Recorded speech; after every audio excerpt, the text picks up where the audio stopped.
And right now, the cutout, as you can see, it doesn't really fit the content. I mean, I could move the content around, but you see I've got one small window that's in gray that's got some of my clips and stuff on it. And then underneath it, I've got this browser that's for Nightbot, song requests, and this YouTube music. And so it's like, oh man, it doesn't look right. So I was like, I kind of want to have different sizes of this. And in fact, this border and this cutout actually even goes off the screen.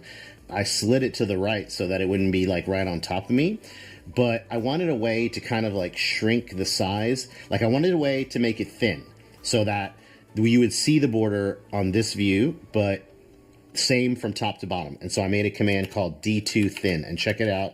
It should modify the border. Okay, so now you see how the border has kind of come in and it's wrapping the whole area, the part that's the dark gray and also the part that's white underneath it, but also it's still too long. It's got extra stuff at the bottom. Now I could go over there and start moving stuff around and stretching it, make it fit. But what if how I have this gray box is like exactly how I want it and I don't want to move it or resize it?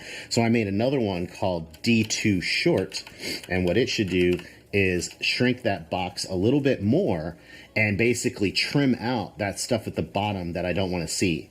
So now all we're getting is a thinner version of the cutout and a shorter version of the cutout. And then whenever I want to, I can put it back to its original. Basically playing with cropping and filters to do this, to be able to switch between the different ones. To go back to the normal, I can do D2 full, and that makes it longer at the bottom and wider. As you can see, the blue border is literally going off the screen. If I wanted to, I could go find that nested D2. See, it's up here at the top. And if I find it and I grab it, I can even slide it around. As you can see, I've even got the part of the words on stream like right behind it. So I didn't want this where it would normally be, like in the middle. So I'm like, oh, let's keep this over here, you know, and out of the way a little bit. But at the same time, it's like, how can I fix the border to make it look right? So this is kind of like the position where I want it, but I want D2 short so that we get our border where it should be. We trim off the bottom, the extra, and now we kind of have, now I have a way that I can show stuff to you, and it's not necessarily cluttering up my whole canvas.